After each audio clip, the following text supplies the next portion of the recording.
Welcome friends, I'm Smita Katti from the blog Smiling Colors, and in today's video I'll be showing you a closer look at the Tombow Fudenosuke brush pens, and we'll letter a positive motivational quote together. I have 3 Fudenosuke brush pens here. The one on my rightmost, this is the twin tip. It has a black tip as well as a gray tip.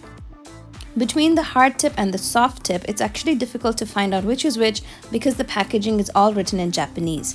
The one in my right hand has a bluish tinge. If you see, the pen barrel has a slight bluish tinge, and that is the Fudenosuke hard tip pen. So the gray barrel pen is the twin tip pen, which is easily identifiable. For the soft tip pen, if you turn the pen around, you'll be able to see the 2 letters here. It says WSBS. So the S in that stands for the soft tip. The hard tip has a H in it instead, so you have WSBH. So I'll quickly write and show with both the tips of the twin tip pen here. Now these smaller brush pens are great for beginners as the brush tip is really small, easy to control, and very nice to learn the basic strokes with. So if you press down the tip, you'll get a nice thick line, but while going upwards, if you press it very lightly, you can get a thin upstroke. This is the reason why these small brush pens are so nice to use.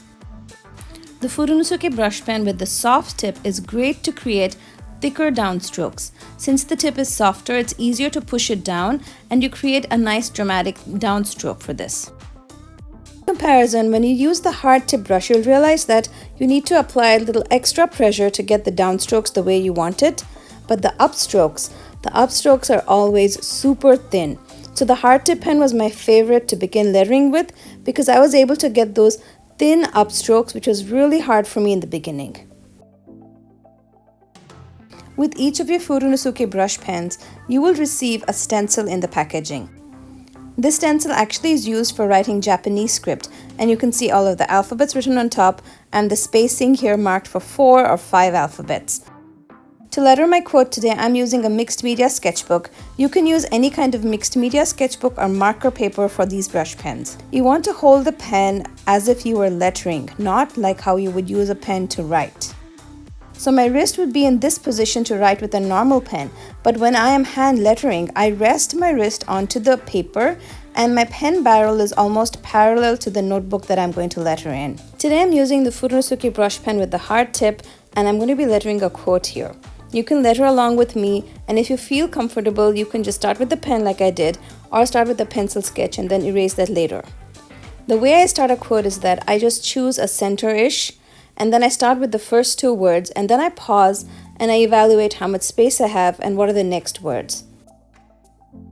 I also like to mix and match fonts. So instead of just having a simple cursive or brush script, I'm making the next word full of capital letters. This lets me squish letters if I need to fit in a larger quote, but it also adds so much more interest just by varying the style and font that we're using. You want to take breaks while lettering, and also lettering needs to be slow and intentional. Sometimes when I'm not sure of where I want the letter to be or where I want the next word to be, I just leave some space in between and I letter the next word.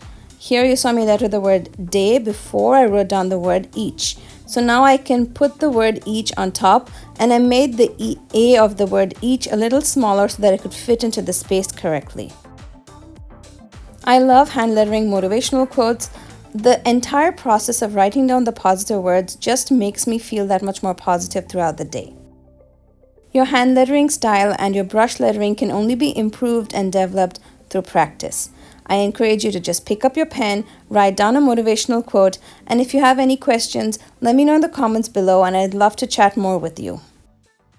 Your quote doesn't have to be fancy. Sometimes just simple letters on paper are enough to change your day. I hope you have a wonderful day today, friends, and I'll see you guys soon with another video. Till then, happy crafting!